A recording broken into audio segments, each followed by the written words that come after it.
All right, hello. This is the Romeo and Juliet summary slash commentary. I'll be going through scene by scene to help you guys understand some things, make sure that I'm pointing out some things to you that are super important. So, starting with Act 1, Scene 1 of Romeo and Juliet. This is a really important scene because it is heaving with exposition. Remember, that's the first part of any plot summary. Within a few moments of the play's opening, there are dirty jokes, a public brawl, and the threat of death to anyone who disturbs the peace in fair Verona that you can see behind me ever again. I've always found it noteworthy that the fight is actually started by a couple of servants. We have Samson and Gregory walking downtown, and they're talking some smack back and forth. They run across Abraham, and a fight breaks out. Now, at the time, servants were generally raised to serve the same house that their parents served in. That is to say, for example, that Gregory and Samson were never hired by Lord Capulet. It's not like they ever sat down for an interview or anything. It's more than likely that their parents served Lord Capulet's parents and back and back and back. So even though the fight isn't really the fight of our Samson and our Gregory and our Abrahams, the fight is still kind of theirs because they serve those families and they've been associated with those families for such a long time.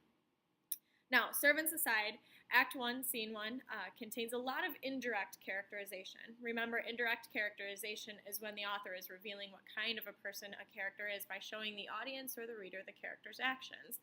We are then left to infer what kind of a person this given character is based on his or her actions, because the author isn't directly saying, for example, Benvolio is a really nice guy.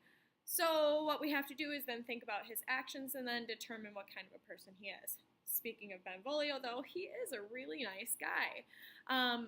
He jumps between Abraham and Samson to break up this fight that's going on. He even appeals to Tybalt, who is a Capulet. Remember, Benvolio is from the House of Montague. He appeals to Tybalt for some help. I do but keep the peace, put up thy sword, or manage it to part these men with me.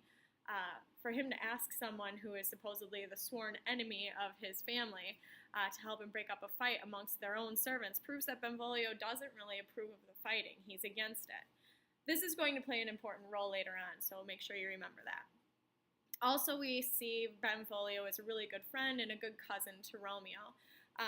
This is also important to remember later on in the play.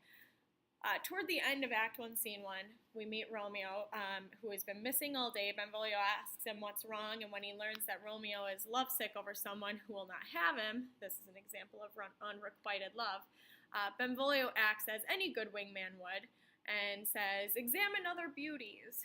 In other words, check out some other ladies. He is essentially telling Romeo that if he's got no shot with Rosaline, there's plenty of other fish in the sea. It's clear from this first scene that Benvolio cares deeply about his cousin, and he's also troubled by the unrest between the House of Montague and the House of Capulet. Now, then there's Tybalt. We have 2 lines with Tybalt, and he is painted to be such a huge jerk. He's aggressive, he's arrogant, he's impetuous, and we know that from only 2 lines of dialogue. That's pretty incredible. Tybalt's first line is, what, art thou drawn among these heartless hinds? Turn thee, Benvolio, look upon thy death. In one fell swoop, in just that little 2 sentences, Tybalt has insulted all of the servants, saying that they're just female deer, hinds, without their stag, which is a hart, H-A-R-T, like my name, get it? He also says that he's challenging Benvolio in those same words. So he insults all of the servants, he challenges Benvolio to a fight, and he arrogantly says that he is Benvolio's death. Look upon thy death. That's pretty bold. He's kind of saying he's so sure that he's going to win that Benvolio might as well look upon him as being death itself.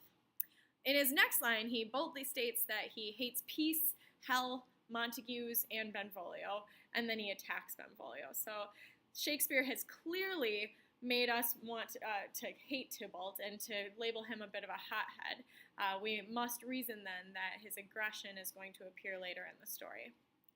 Finally, there's Romeo, and I'm not going to sugarcoat it, guys. Romeo is a dunce. He is not really atypical in that he is a depressed teenager who's upset about a girlfriend. I mean, I see you guys complaining about girlfriends and boyfriends all the time. And he is totally in love with this girl, Rosaline, and all of a sudden is rejected by her. Remember, unrequited love means that it's not returned. But he's so whiny about it that it's kind of hard to like Romeo at first. He's depressed over her and moping around all day and all night. And even when he sees blood on Benvolio, his interest in it is minimal. Oh me, what fray was here? Yet tell me not, for I've heard it all. In other words, oh dear, what happened? But don't tell me because it's always the same story. He then goes on to whine more and more about Rosaline and how she doesn't love him and how he'll never get over it. Keep in mind here, the title of the play is Romeo and Juliet, not Romeo and Rosaline. So obviously he is going to get over it.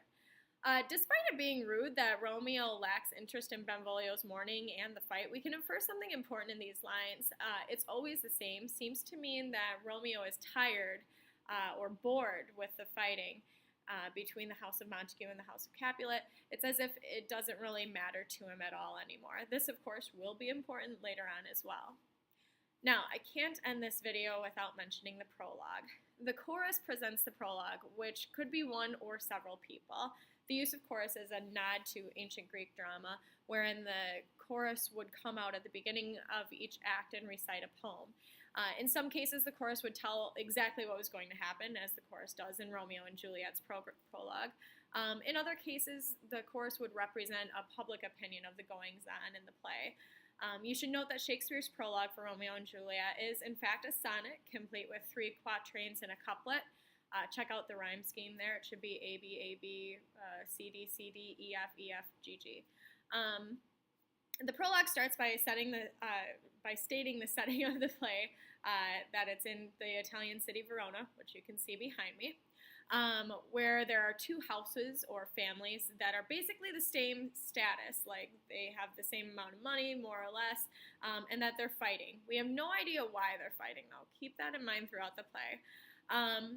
They're fighting to the point, too, where the citizens' hands are stained with the blood of their other fellow citizens. So it's not like just just Montagues and Capulets are dying. There are other people in the city dying who are innocent in all of this. And it may not seem like it's that big of a deal. We can kind of accept, oh, there's 2 families that don't like each other. But it's not exactly just like Hatfields and McCoys. This is a big thing. They are very daily public brawls where people are getting hurt and getting killed. It's really pretty horrific. Now, the chorus continues by saying that these star-crossed lovers, star-crossed, ill-fated, Romeo and Juliet, are going to kill themselves, which will end the fighting. Spoiler alert, right? Chorus has told us the whole plot of the story, really, so why watch it? Chorus ends the prologue saying that if the audience is patient enough to listen, that the details will be filled in by the actors' work over the next couple of hours. By the way, English teachers across the country, and probably the world, make students memorize the prologue for some reason. I suppose it's because there's many allusions to the prologue throughout literature and even pop culture. But if Einstein said he'd never memorize something he could look up, I reckon it's silly to ask you to memorize the prologue. Note here, though, that this line of thinking does not apply to your Greek and Latin stems. You should probably study those.